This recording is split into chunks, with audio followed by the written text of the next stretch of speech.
अल्लाह के रसूल का मामला तो अपने घर में अपने बच्चों के साथ भी बड़ा अजीब रहा। उम्मे सलमा जब अल्लाह के रसूल के साथ निकाह में आई तो उम्मे सलमा का एक बेटा दूसरे शौहर से था जिसका इंतकाल हो चुका था, और उस इंतकाल के बाद अल्लाह के नबी ने उम्मे सलमा से निकाह किया।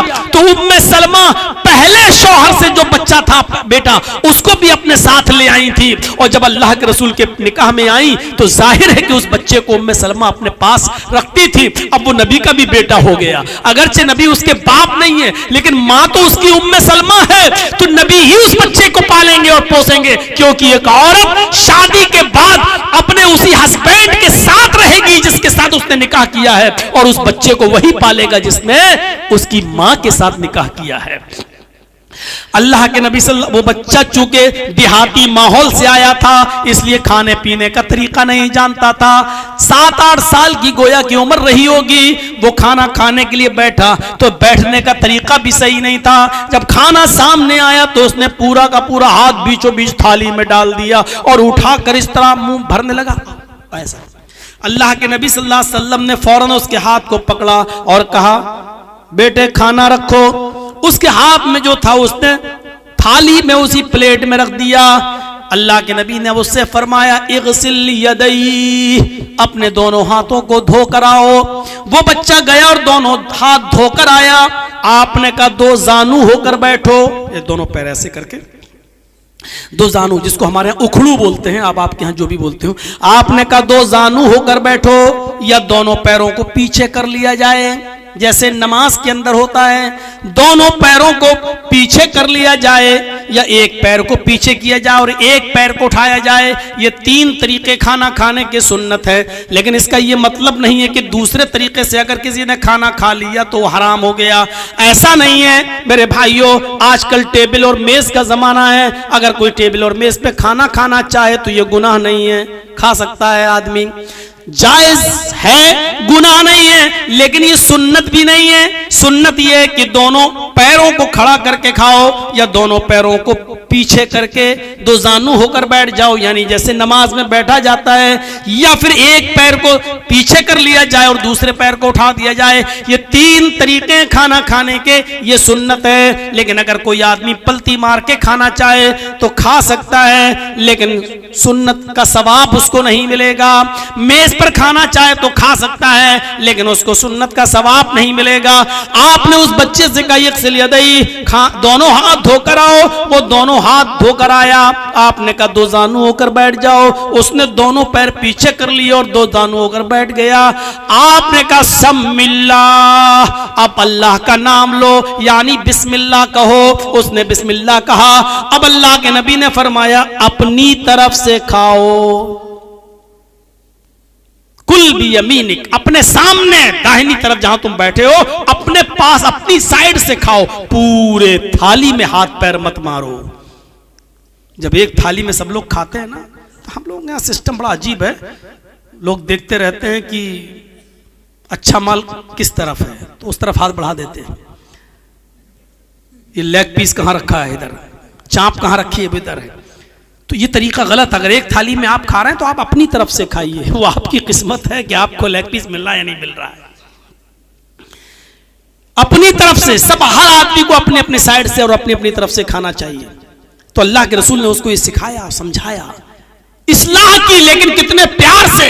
हम होते ना तो बड़ा हो रहा हूं, अकल नहीं आ रही है, हम अपने बच्चों को भी नहीं समझा पाते हैं सही से। मोहम्मद रसूलुल्लाह ने तो उस माँ के बेटे को जो अब नबी का बेटा बन गया, उम्मे सलमा जो दूसरे शौहर से बच्चा जिनका पैदा हुआ था उसको लेके आई, नबी ने तो उसको भी तरबियत की, उसको भी अच्छी तालीम दी, उसको भी अच्छा पढ़ाया लिखाया। तो सीखो हिकमत क्या है, हिकमत।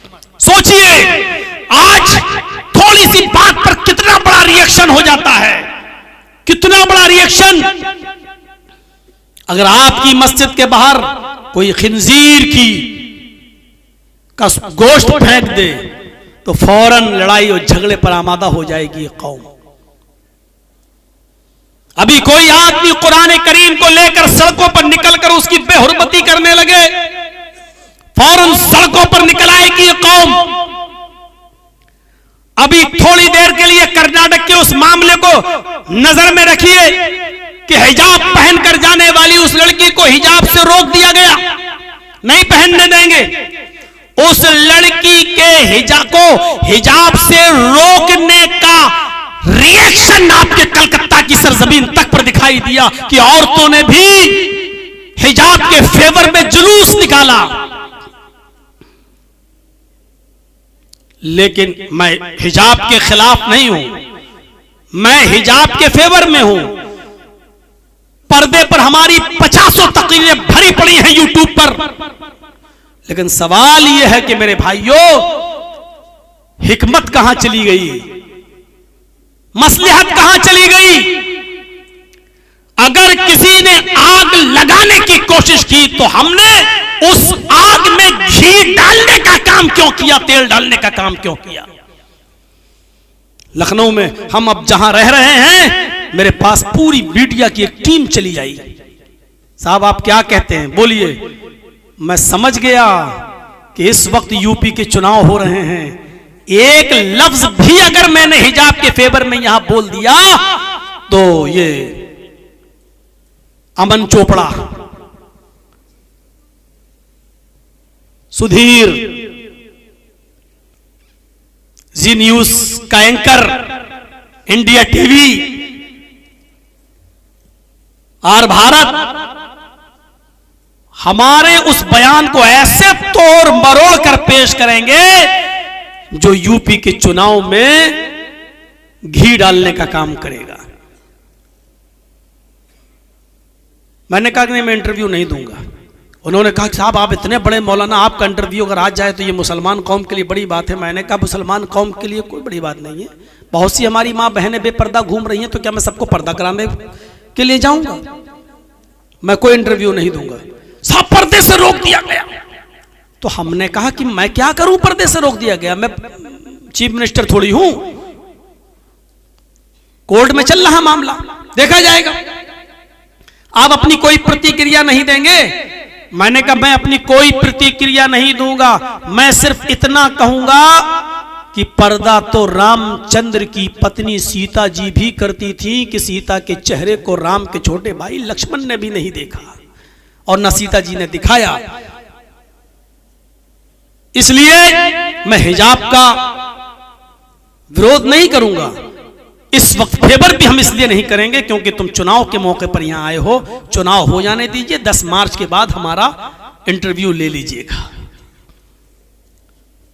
अगर मैं थोड़ा सा बोल देता तो क्या हालत होती, और बोला है लोगों ने, बोला है। मेरे मोबाइल में आज भी जी हिंदुस्तान की वो 2 मिनट की 1.5 मिनट की वो क्लिप मौजूद है जो अभी दी गई, जो आपके बंगाल की चीफ मिनिस्टर ममता बनर्जी जी जो गई थी अभी लखनऊ में, उन्होंने जो वहां कहा था कि सब लोग मिलकर समाजवादी पार्टी को वोट दीजिए और जिताइए, उसके दूसरे ही दिन से जी हिंदुस्तान ने जो दिखाया वो ये दिखाया कि ये मौलाना जर्जीस का सीक्रेट प्लान है। ममता बनर्जी जो यहां आई हैं वो जर्जीस का सिगरेट प्लान, इस जहरीले मौलाना का सिगरेट प्लान है। देखिए मौलाना जर्जीस बंगाल में जो बोला, ममता बनर्जी वही लखनऊ में बोली। ये देखिए दोनों का माना मिलाइए, एक तरफ उसने मेरी तकरीर दिखाई बंगाल वाली और एक तरफ ममता बनर्जी जो बोल रही हैं लखनऊ में वो दिखाई और कहा कि ये दोनों एक हैं। बताइए, मैं उत्तर प्रदेश में बोल भी नहीं रहा हूं, किसी पार्टी का सपोर्ट भी नहीं कर रहा हूं, खुलकर ओपनली नहीं, किसी का कर भी नहीं रहा हूं, बोल भी नहीं रहा हूं, इसके बावजूद उसने हमको और ममता बनर्जी को नहीं बंगाल से ऐसे जोड़ दिया है कि मुझे लगता है कि कुछ दिनों के बाद हमें बंगाल ही में शरण लेना पड़ेगी। अभी भी मेरे मोबाइल में मैंने उसको, जब वो आ रही थी टीवी में, मैंने उसकी वीडियो बना ली। ये हालत है, मैं बोल भी नहीं रहा हूं फिर भी दिखा रहे हैं। अगर एक लफ्ज भी पर्दे के बारे में, हिजाब के बारे में बोल देता तो क्या हाल होता। लेकिन सवाल यह है मेरे भाइयों कि मुसलमान इतनी जल्दी तैश में कैसे आ जाता है, कैसे आ जाता है। आप कितनी चीजों को रोएंगे, सिर्फ नकाब पहनकर स्कूल जा रही है। मैं जानता हूं कि संविधान है, कोई आदमी किसी तरीके से रहना चाहे, लेकिन मुसलमानों को इस बात को सोचना पड़ेगा कि इस मुल्क के अंदर उसको पद्मश्री अवार्ड मिलता है जो अपने जिस्म के कपड़े उतार देता है। क्या आपने नहीं देखा फिल्मी दुनिया की एक सबसे गंदी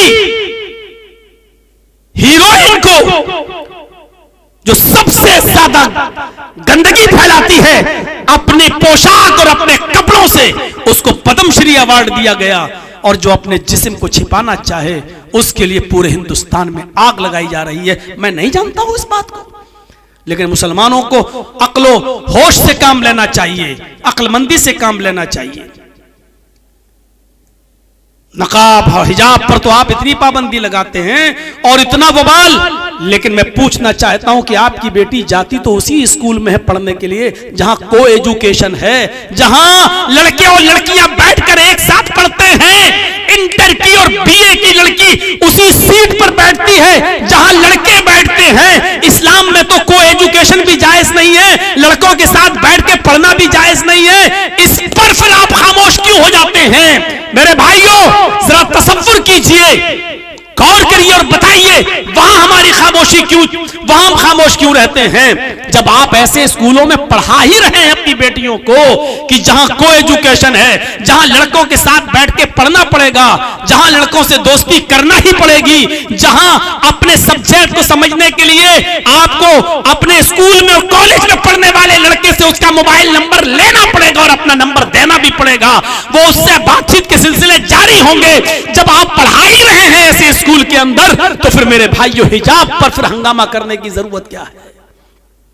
फिर आपको समझौता करना पड़ेगा। अगर आप उस बुराई से समझौता कर रहे हैं तो इस बुराई से भी समझौता करना पड़ेगा। आप अपनी बेटियों को जब आप मोबाइल दे रखे हैं, वो फेसबुक और यूट्यूब और मैसेंजर चलाकर व्हाट्सएप चलाने के लिए इजाजत दे रखी है, तो फिर आप जब यहां पर समझौते कर सकते हैं तो आपको हिजाब से भी समझौता करना पड़ेगा। फिर यहां आग क्यों लगती है? फिर क्यों उसको एक राष्ट्रीय मुद्दा बना दिया जाता है? मेरे भाइयों, इसको हमें अक्ल से सोचने की जरूरत है। हमें भी और हमारे मुआशरे को भी, हमारे समाज को भी हमें आग नहीं लगाना चाहिए। और हम जब हम आग लगाते हैं, जब हम बहुत ज्यादा गुस्सा होते हैं, तो फिर वही उनका मकसद हम पूरा कर देते हैं, वही हमें भड़काते हैं और हम फौरन भड़क जाते हैं और उनको मौका मिल जाता है। इस वक्त देख लीजिए आप यूपी के चुनाव में एक शख्स, बस दो ही मुकाबला रह गया और सब तो चली गई एक तरफ। यूपी के इलेक्शन का माहौल बस दो ही पार्टियों के दरमियान रह गया है, बीजेपी और समाजवादी पार्टी, और तो सब नील हैं। लेकिन एक ध्रुवीकरण करने की कोशिश कर रहा है, आतंकवाद से जोड़ने की कोशिश कर रहा है, मंदिर और मस्जिद की रट लगा रहा है, और दूसरा आदमी बिल्कुल खामोशी के साथ उस तरफ कोई तवज्जो ही नहीं दे रहा है, सिर्फ विकास की बात कर रहा है, नौकरी की बात कर रहा है, रोजगार की बात कर रहा है। हजार कोशिश करने के बावजूद अभी तक कामयाब नहीं हो पा रहे हैं वो ध्रुवीकरण करने में। अल्लाह करे कि ये 7वें चरण तक इसी तरीके से हमारे उत्तर प्रदेश के लोग एकजुट रहें और ध्रुवीकरण का शिकार ना हो। अल्लाह करे कि उनको यह अकल मिल जाए। और मैंने तो ये दुआ की थी वहां यूपी में भी कि अल्लाह करे कि उत्तर प्रदेश के लोग भी बंगाल के लोगों से सबक हासिल कर लें, तब भी हमको बंगाल से जोड़ दिया।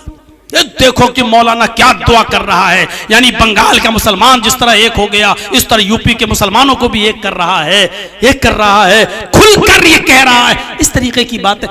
आप तो जानते हैं कि मीडिया जिस मुल्क का पूरी आमदनी का आधा पैसा मीडिया पर खर्च हो रहा हो, गोदी मीडिया पर, तो वो क्या कहेगी? उत्तर प्रदेश में अभी मैंने एक भी तकरीर नहीं की और फिर मेरी दिखाई जा रही है। इससे ध्रुवीकरण करने की कोशिश की जा रही है कि देखो जिस तरह बंगाल में मौलाना मुसलमानों को एक करके आया है, उसी तरीके से उत्तर प्रदेश में हिंदू भाई एक हो जाएं। इस तरीके का मैसेज ये मीडिया के जरिए देने की कोशिश की जाती है और इसीलिए इसी का पैसा उनको मिल रहा है। तो मेरे भाइयों, हमें जोश में आने की जरूरत नहीं है। जरा गौर करो कि अगर आज कोई मस्जिद के बाहर अगर कोई शराब की दुकान खोल ले तो आपको बर्दाश्त होगा? नहीं होगा। और जहां मुस्लिम कम्युनिटी ज्यादा होगी तो वो दुकान में आग भी लगा देगी। लेकिन अल्लाह के रसूल के उस मंजर को देखो मेरे प्यारे साथियों कि मोहम्मद रसूलुल्लाह सल्लल्लाहु अलैहि वसल्लम की मस्जिद है। और कौन सी मस्जिद है? मस्जिद नबवी है। वो मस्जिद जिसमें एक वक्त की नमाज पढ़ने का सवाब 1000 रकात के बराबर है। खाने काबा में, मक्का में 1 रकात का सवाब 1 लाख रकात के बराबर है। और मस्जिद नबवी में, मदीना में 1 रकात पढ़ने का सवाब 1000 रकात के बराबर है। एक हदीस 50,000 की भी आती है लेकिन वो ज़ईफ और कमजोर है, और 1000 वाली हदीस ये सही है। तो 1 रकात का सवाब 1000 रकात के बराबर मिलता है मस्जिद नबवी में नमाज पढ़ने के लिए।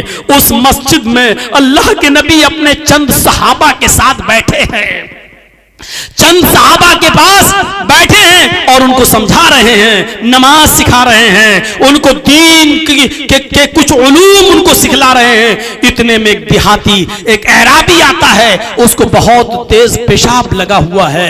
वो आता है, वो नहीं समझ पाया, दरवाजा खोला, इंटर हो गया। उसको नहीं मालूम कि मस्जिद, उस जमाने में मस्जिदें ऐसी नहीं होती थी जैसे आज हमारी आलीशान मस्जिद। मीनारा लगा दिया और मीनारे के ऊपर बत्ती चमक रही है और दूर से ही पता चल जाता है कि ये मस्जिद है। उस जमाने में मस्जिदों का पता नहीं चलता था। एक घर की नुमा बना दी, दीवारें खड़ी कर दी और खजूर के पत्तों की छत डाल दी, पता ही नहीं चल रहा है कि घर है कि मस्जिद है। तो वो नहीं समझ पाया, आया मस्जिद नबवी के अंदर घुस गया और आते ही उसकी एक बीचों बीच मस्जिद में जाकर पेशाब करना शुरू कर दिया। साहबा उधर बैठे हैं, इसने इधर मुंह घुमाया और पेशाब करना शुरू कर दिया। साहबा ने पीछे मुड़ के देखा कि एक देहाती मस्जिद में पेशाब कर रहा, उठने लगे उसको मारने के लिए। हर कोई हमारे मस्जिद में कोई पेशाब करे तो हमारा भी गुस्से में हाल बुरा हो जाएगा। अल्लाह के नबी के साहबा उठते हैं, डांटने लगते हैं, क्या कर रहा? अल्लाह के नबी साहबा को डांट रहे, नहीं नहीं, बैठो बैठो बैठो बैठो, और उसको कह रहे हैं कर लो। तो कर ही चुका था तो कैसे रोक लेते? पेशाब रुकता तो है नहीं। जब कोई करने बैठ जाए तो वो चाहे कितना रोकने की कोशिश करे फिर वो रुकता नहीं है। अब अगर उसको उसी हालत में भगाया जाता, वो भागता जरूर लेकिन वो थोड़ा इधर गिरता, थोड़ा उधर गिरता, थोड़ा उधर गिरता। अभी तो मस्जिद का एक हिस्सा नापाक हो रहा था, अब अगर उसको उसी हाल में भगाते तो पता नहीं कितने हिस्से मस्जिद के नापाक करता वो। तो आपने कहा ना, ना, ना कर रहा कर लेने दो। साहबा, नबी का फरमान हो, साहबा रुक गए और अल्लाह के नबी को देख रहे हैं मस्जिद में पेशाब हो रहा और आप कह रहे हैं कर लेने दो। आपने कहा इधर आओ। जब वो पेशाब कर चुका तो आपने कहा इधर आओ। हम लोग बहुत जल्दी फतवा दे देंगे नापाक आदमी मस्जिद में जा सकता है कि नहीं जा सकता है। अगर आपकी नापाकी सिर्फ इस टाइप की है कि आपको न पानी मिला न ढेला मिला और आपने जल्दबाजी में मस्जिद में बाहर पेशाब कर लिया और आप पानी से इस्तिंजा नहीं कर पाए, तो ऐसी नापाकी के अंदर आप मस्जिद में जा सकते हैं, कोई रुकावट नहीं है। लेकिन आपकी नापाकी दूसरी टाइप की है। दूसरी टाइप का मतलब यह है कि रात में सोते हुए अगर आपकी बदख्वाबी हुई है और उसमें आपका एहतिलाम हुआ है या आपने अपनी बीवी के साथ हम बिस्तरी की है, जुम्बी हैं, अगर आपकी वो नापाकी है तो ऐसी पोजीशन में आप मस्जिद के अंदर दाखिल नहीं हो सकते हैं। दोनों में थोड़ी सी कंडीशन का फर्क रखिएगा। तो अभी तो वो नापाकी इसकी ये थी, अब रात में बीवी से मिला कि नहीं मिला वो कौन जानता है, कौन देखा हुआ है। तो इसलिए तो जब तक आप जानते नहीं तो आप कह नहीं सकते, हुक्म नहीं लगा सकते। तो आपने देखा इसने मस्जिद में पेशाब किया, आपने जब पेशाब कर लिया साहबा दौड़े, आपने उनको रोक दिया। जब वो पेशाब कर चुका तो आपने उसको बुलाया कि इधर आओ। वो नबी के पास आया और बैठ गया और आकर बैठा तो अल्लाह के नबी ने उसी की आंखों के सामने एक सहाबी से कहा उठो। वो उठे, कहा क्या हुआ? कि पानी भर कर लाओ। वो पानी का एक डोल है इतना बड़ा, कुएं से खींचा और भर कर लाए। अल्लाह के नबी ने कहा हरिकू, जाओ इस पानी को उसके पेशाब पर बहा दो, उस पानी को उसके पेशाब की जगह पर डाल दो। उस बदवी से, उस देहाती से काम नहीं करवा रहे हैं, बल्कि अपने सहाबी से कह रहे हैं कि उसके देखिए अखलाक। मैंने क्या कहा था, चमत्कार से इस्लाम नहीं फैला, मैंने क्या कहा था, मौजिज़ों से इस्लाम नहीं फैला, लेकिन ये अखलाक दिखा रहे हैं अल्लाह के रसूल उसको कि देखो पेशाब तो तुमने किया, मैं चाहूं तो मार मार के भी तुमसे मस्जिद धुलवा सकता हूं, लेकिन नहीं, अखलाक दिखा रहे हैं। सहाबी से कहा जाओ पानी भर के लाओ, वो पानी भर के लाए, कहा पानी पेशाब की जगह पे डाल के धो दो। गुस्सा आएगा ना कि कोई गैर मुस्लिम हमारी मस्जिद में पेशाब कर दे, कोई हमसे कहे जर्जी साहब धो, तो धो तो देंगे, लेकिन गुस्सा आएगा, कमीना पेशाब तूने किया, धो हम तेरे बाप के नौकर लगे, गुस्सा तो आएगा। लेकिन सहाबी को गुस्सा नहीं आ रहा, क्यों? क्योंकि मोहम्मद रसूलुल्लाह का हुक्म है। वो इसलिए पेशाब नहीं धो रहा है कि ये काफिर का है, बल्कि इसलिए उसके पेशाब पर पानी डाल रहा है क्योंकि हुक्म जनाब मोहम्मद रसूलुल्लाह का है। सहाबा की सोच ये थी, हमारी सोच ये कि इसका पेशाब मैं धोऊंगा, नहीं धोऊंगा। सहाबा की सोच ये नहीं थी, पेशाब अगरचे काफिर का धो रहे हैं, लेकिन सोच क्या थी, हम इस काफिर का पेशाब नहीं धो रहे हैं, बल्कि हुक्म हम जनाब मोहम्मद रसूलुल्लाह का मान रहे हैं। हुक्म मानेंगे तो सवाब है, वो सवाब के लिए धो रहे हैं कि अल्लाह के रसूल का हुक्म है। पानी डाला, उसकी गंदगी को, गलाजत और नापाकी को धुल दिया, पाक कर दिया, धो दिया, फिर आपके पास वो भी बैठ गए। अब आपने उस काफिर, उस बदवी, उस देहाती से कहा मुझे जानते हो? उसने कहा नहीं। कहा मैं मोहम्मद रसूलुल्लाह हूं, अल्लाह ने मुझे रसूल बनाया है, हमारे ऊपर 5 वक्त की नमाज फर्ज की है, ये जिस जगह पर तुमने पेशाब किया ये कोई मामूली जगह नहीं है, ये अल्लाह का घर है, ये कोई घर नहीं है, किसी की जागीर और जमीन और जायदाद नहीं है, ये अल्लाह का घर है। आए देहाती, आए ऐराबी, आए बदवी, यहां हम अल्लाह की इबादत के लिए आते हैं, यहाँ अल्लाह की इबादत होती है, हम नमाज पढ़ते हैं, और जहाँ नमाज पढ़ी जाती है वहाँ पेशाब नहीं किया जाता है। आइंदा ख्याल रखना, आइंदा इस मस्जिद में कभी पेशाब, अल्लाह की घर में पेशाब मत करना, किसी भी मस्जिद में, यानी जहाँ भी इबादत हो रही हो, वहाँ नमाज हो रही हो, वहाँ तुम पेशाब मत करना। जाओ, इतनी सी गुजारिश है तुमसे। नबी की हुकूमत है, नबी जिम्मेदार हैं, सहाबा पूरा का पूरा कंट्रोल में है, मार सकते हैं उसको, बंधक बना सकते हैं, अरेस्ट कर सकते हैं, नाटका बंद कर सकते हैं, सब कुछ। लेकिन अल्लाह के रसूल ने क्या कहा? पेशाब भी सहाबी से धुलवाया, और उससे क्या कहा? मैं अल्लाह का रसूल हूं, मेरा नाम मोहम्मद है, मैं अब्दुल्लाह का बेटा हूं, अल्लाह ने रसूल बनाया, इसलिए मैं मोहम्मद इब्ने अब्दुल्लाह के साथ साथ मोहम्मद रसूलुल्लाह भी हूं। ये मस्जिद है, अल्लाह का घर है, यहां हमारे ऊपर 5 वक्त की नमाजें फर्ज की गई हैं, हम नमाज पढ़ते हैं, यहां अल्लाह की इबादत होती है, और अल्लाह की इबादत जहां होती है वहां पेशाब नहीं किया जाता। आइंदा ख्याल रखना। जाओ, अगर जगह भूल गए हो तो बताओ, हम तुम्हारे साथ किसी सहाबी को कर दें, वो तुम्हें तुम्हारे घर तक पहुंचा देगा। कहा नहीं, घर जानता हूं, रास्ता मालूम है। उठा और चल दिया, लेकिन जा रहा है, पीछे मुड़ के देख रहा है, क्योंकि नाम सुना था मोहम्मद रसूलुल्लाह का, कभी इतने करीब से देखा नहीं था। देख रहा बार बार, फिर जाता है आगे, फिर पीछे पलट के देखता है, उसके चेहरे की लकीरें बता रही थी कि वो घायल हो चुका है नबी के अखलाक को देखकर। उसके चेहरे और पेशानी का पसीना ये बतला रहा था कि वो नबी की तालीम के आगे उसने अपना सरे तस्लीम खम कर दिया, उसकी गर्दन कट चुकी है नबी के अखलाक के आगे, वो कुछ नहीं कह पा रहा है। ये वही मोहम्मद जिसका गलत तसव्वुर हमारे दिमागों में डाला गया कि मोहम्मद जादूगर है, मोहम्मद काहिन है, मोहम्मद की आवाज जिसके कान में जाती है वो बददीन हो जाता है, मोहम्मद जिसने तलवार के जरिए इस्लाम फैलाया, ये तसव्वुर जिसका हमारे दिमाग में भरा गया। जैसे आज एक पार्टी के लोग मुसलमानों के ताल्लुक से हमारे देश के अंदर ये गलतफहमी भरते हैं और मुसलमानों को आतंकवाद से जोड़ने की कोशिश करते हैं। लेकिन अब अल्लाह का शुक्र है कि पूरे हिंदुस्तान की आवाम अब जानने लगी है कि दहशतगर्दी है क्या, टेररिज्म है क्या, आतंकवाद है क्या। अब इसको अच्छी तरीके से समझने लगी है। मेरे प्यारे साथियों, उसने सोचा कि हमारे बारे में हमारी कौम ने क्या कहा था, नबी का तसव्वुर, और मोहम्मद रसूलुल्लाह ने तो मुझे मारा भी नहीं, डांटा भी नहीं, फटकारा भी नहीं, और हमको ऐसा ऐसा बताया गया नबी के बारे में। देखिए, अल्लाह के नबी ने उसके सामने चांद के 2 टुकड़े नहीं किए थे, अल्लाह के रसूल ने अपनी उंगलियों से पानी टपकता हुआ नहीं दिखाया था, कोई मौजज़ा नहीं किया था उसके सामने, सिर्फ अखलाक का एक नमूना पेश किया उसके सामने। वो मस्जिद से निकलता है, उसकी गर्दन अल्लाह के रसूल के अखलाक से कट चुकी है, अल्लाह के रसूल की अखलाक की तलवार से कट चुकी है, वो घायल हो चुका है, वो अपनी कौम के अंदर जाता है।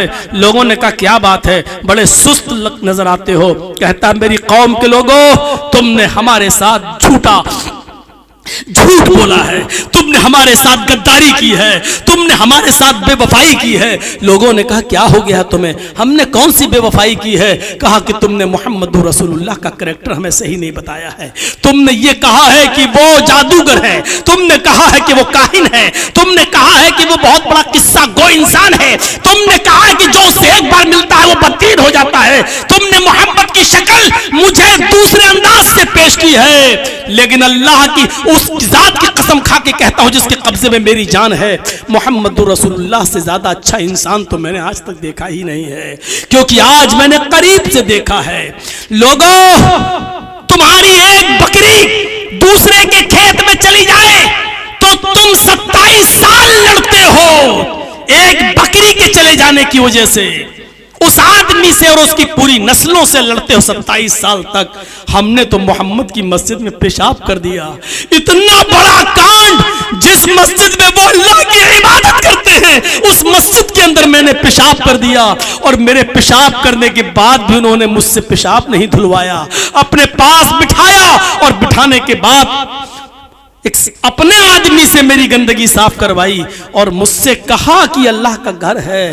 माँ कहारानी व माँ शतमनी व माँ गज़बनी, तुमने झूठ बोला है, अल्लाह की कसम, माँ कहारानी, इतना बड़ा गलत काम करने के बाद भी मोहम्मद मुझ पर गुस्सा नहीं हुए। माँ कहारानी, कहर बनकर नहीं, हम हमारे ऊपर बरपा हुए। व माँ शतमनी, इतना बड़ा कांड करने के बाद भी मोहम्मद रसूलुल्लाह ने मुझे गाली नहीं दी। वमा गज़बनी, और ना मेरे ऊपर गज़बनाक हुए कि ये तुमने क्या कर दिया, क्रोधित हुए कि ये क्या, कुछ नहीं किया, मुझे प्यार से समझाया। लोगों, तुमने मुझे अब तक जिस रिश्ते से दूर रखा, आज मैं उस रिश्ते के बंधन में बंधने जा रहा हूं, हिम्मत है रोकने की तो रोक सको। जाओ, आज मैं पूरी सोसाइटी को रिजेक्ट करता हूं, तलाक देता हूं, और मैं उस हस्ती से अपना रिश्ता जोड़ने जा रहा हूं जिसके पास ऐसे आला अखलाक हैं, ऐसे आला किरदार है। मेरे भाइयों, वो आया, फिर मस्जिद नबवी की चौखट पकड़ लेता है, कहता है मोहम्मद इब्न अब्दुल्लाह, मैं आपको मोहम्मद रसूलुल्लाह मानने के लिए चला आया।